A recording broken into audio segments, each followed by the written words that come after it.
6 weeks ago, my now ex-boyfriend broke up with me over a FaceTime call after he went to the club, and I didn't hear from him for 4 days following that. How can you go away for a week and a half and change your entire life plan? I don't know. I tried like 35 minutes. We were on FaceTime. He said he had a plane ticket for today and then he just didn't go. So we're in the same major, we're in the same degree program, started studying together, and then we started talking all the time. We just became like really good friends and really close, and we were talking every single day, like paragraphs on paragraphs on paragraphs, like FaceTiming all the time, calling all the time. He asked me to be his girlfriend after about like maybe 4 or 5 months of friendship. I think we went on only 2 dates before he asked me to be his girlfriend, and I thought that was kind of weird. Like, have you ever heard of like positive affirmations when you're like, oh, I am a millionaire, I am beautiful, I am successful, I have everything in my life, like, you know those ones? So he would kind of talk like that a lot of the time. He would talk a lot about the future, about things that he wanted. Like, we would go for dinner and he would have like this new bright idea that he's on about. He would be like, yeah, so I've decided that I'm going to go to Boston and I think I'm going to work for one of these big companies, and then I'm just gonna play for this team in Boston. And then like the next day we would meet up and he would be like, yeah, so I've decided that I'm actually going to be moving to Flagstaff, Arizona, and I'm actually going to be playing for this team, and I think I'm going to maybe start my own TV network. He had like a clothing brand, he had like this podcast, he had all these little tiny businesses and side ventures that he was doing. Like, he was a creative and he had a lot of ideas and he had a lot of inspiration and motivation, and I really, really liked that about him. But it just seemed like he couldn't just focus on like one thing. I had to actually start writing them down because I was finding it very difficult to get to know him throughout this relationship, because he was just always constantly changing everything that he wanted and everything that he liked. Says he's not the type of person that can be only focused on sports. Says he wants to be a professional sports player. Says when he graduates, he wants to see the world. Says long distance bothers him. Says once he graduates, he wants to sit down and work. Says if he books things in advance, he gets overwhelmed. Says booking Airbnbs gives him peace of mind. Says he's dreading his life with traveling back and forth and back and forth. Wants to spend more time together. Wants to move to Boston for 5 years. Says business isn't his passion. Got awarded an entrepreneurship co-op bursary from our school to start his own business. And it goes on. He had always told me that when we graduate, he was going to stay where we are living right now in this city. At dinner, we were eating like burgers, casual burgers. In the middle of this restaurant, he just drops like, yeah, so when I move away, I'm thinking either Boston, Eastern Canada, or Western Canada on this random small island. I think that would probably be great for me, and maybe I could start my own radio show too. This guy's in the NCAA at our school, so when he's talking about moving here and there, he's talking about like getting drafted, just like assuming that he would get drafted. It is now the end of June. It's the last time that we're ever gonna hang out before he goes away for his national championships and then comes back in a week. He comes over to my house and I sit him down and I tell him, so it really alarmed me at dinner that you said you're gonna move all these places and stuff. It's scary because we're dating and I don't date for nothing. He assured me that when he's talking about his future, he wants me to be a part of it. And he's been so ignorant, and he didn't even realize that he was scaring me, and he didn't realize how that must have made me feel. And he's like, oh, it must just be ignorance because I haven't been in a relationship for 5 years. When I talk about my future, I 100% want you to be in it. Like, I'm picturing us together, like we're a team. And he made me feel really comfortable, and it was just everything was normal and fine. Kissed goodbye and said, see you in a week. Texted every day up to his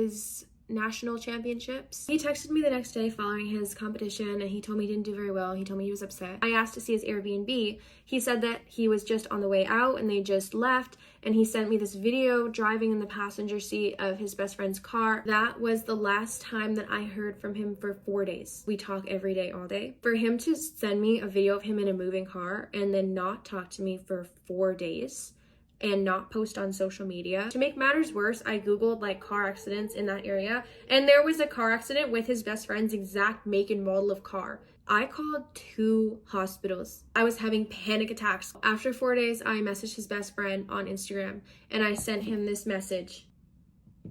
Left me on delivered. 3 hours later, my now ex-boyfriend FaceTimes me. His tone of voice was low and he was talking very slowly. He told me his phone died while he was in the car, and after the championships, they went to the club. He told me Sunday, I was so hungover I didn't even touch my phone.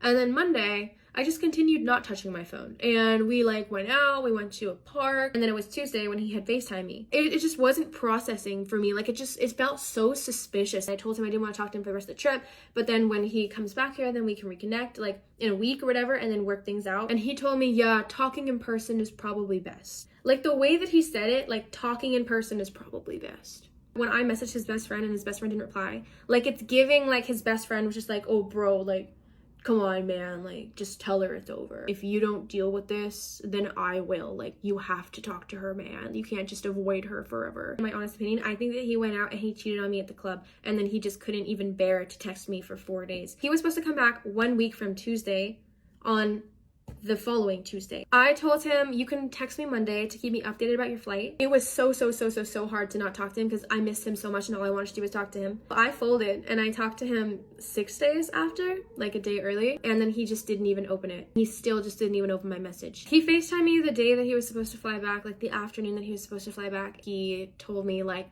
yeah, so funny enough, my friend actually has my passport. He sent me a photo of my passport, but he works every day this week, so I won't be able to go up there until the weekend, so I'm actually just gonna stay for another week and I'm gonna go make a weekend trip out of it. And I was just like, we agreed that you would come back Tuesday. It's been weeks. I haven't seen you for weeks and it's just been nonstop drama and you are not talking to me. This is so out of character for you. I feel like I don't even know you. I don't understand what's going on. I'm not hearing from you. You're not answering me. He told me, well, honestly, we should probably just break up now then. I'm not ready for a relationship anyways. Our relationship lasted 6 weeks. I haven't had a 6 weeks relationship since I was literally in middle school. This FaceTime call went on for an hour. I really tried to make it work. I really tried. Let's work on it. We just need to work on communication styles. Like, I'm fine with you traveling. I like that you're a free spirit. I like that you want to explore and that you want to go off your phone for a week. That's fine if you want to take a phone break. I support that. But I need you to just tell me when you're doing that. And he just said like, well, to be honest, what's really weighing on me is when I graduate, I'm actually going to be moving back home. I'm not going to be moving to any of those cities. And also, my friend works for Coca-Cola. And he said that if I move back home, then I can probably get their marketing job. So I think I'm just going to be like the marketing executive of Coca-Cola. It's never going to happen, buddy. You're stuck in retail. You can't just move up like that. And you also have no experience. And what? God forbid he gets an interview and they ask him like, so how can we fix our marketing? He knows absolutely nothing about nothing. How are you going to present a marketing strategy about a company that you have no fucking idea about at all? And he's just like, la-di-da, has no idea. He's like, yep, I'm just going to be working there soon enough. Like, you have no plan, you have no idea of what it takes to work there, you don't know what knowledge you need, you just assume with your degree that you can get any marketing job. Like, that's a huge company. All this motion, all this stuff that you're doing, all the stuff you want to do, all these careers, all these goals. So what, it just goes all down the drain because you think that you're going to become the marketing executive of Coca-Cola with a 2.2 GPA and a communications degree. What happened? What happened on this trip? And my questions were never answered. He had no answers. He was like, it's not a commitment thing. Like, you're the only girl I want to be with. You're my dream girl, but for some reason I just can't treat you right.